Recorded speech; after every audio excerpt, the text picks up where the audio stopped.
question. Hi, Ehud, Toda Rabah.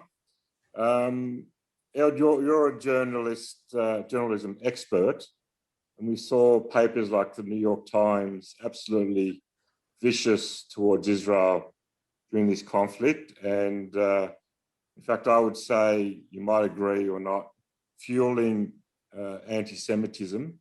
Wasn't the only newspaper that was doing it.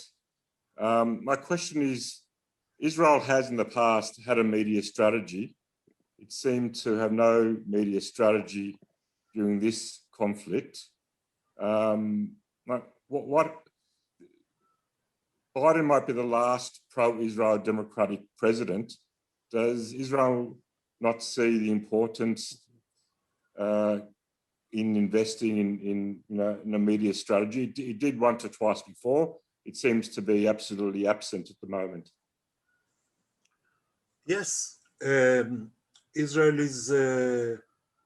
has been neglecting for a long time now.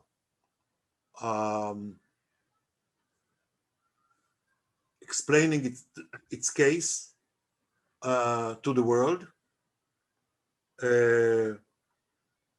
For example, during the last campaign, they were very busy talking in Hebrew, the army too, to the Israeli audience, not to the outside world.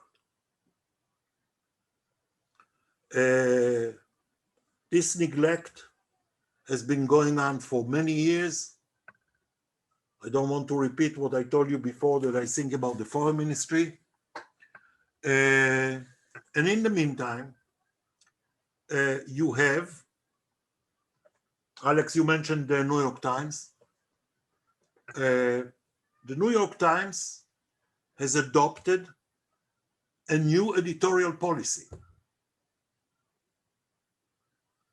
A new editorial policy which is extremely critical of Israel. And therefore, my old friend Tom Friedman writes, I tweeted about it, he writes that Bibi is Trump and Bennett or Lapid, don't remember who it was, it's Biden. And he writes column after column. He considers himself a friend of Israel. He is. But he can't see what is happening, what is the situation, because it doesn't fit anymore. What the young Jewish editors in the New York Times want to see in print. And we are not there. We don't have a real effective presence in the American media anymore.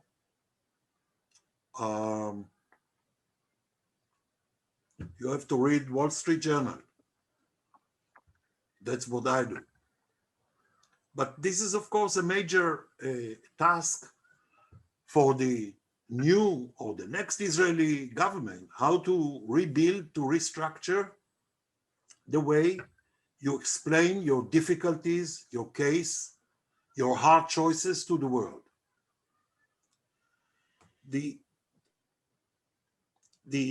For example, the bombing of the high-rise buildings in Gaza.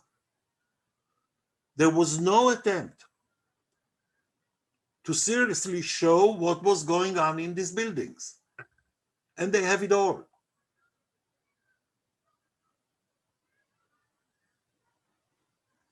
It's a pity. Thank you, Ehud. Now, ladies and gentlemen, before I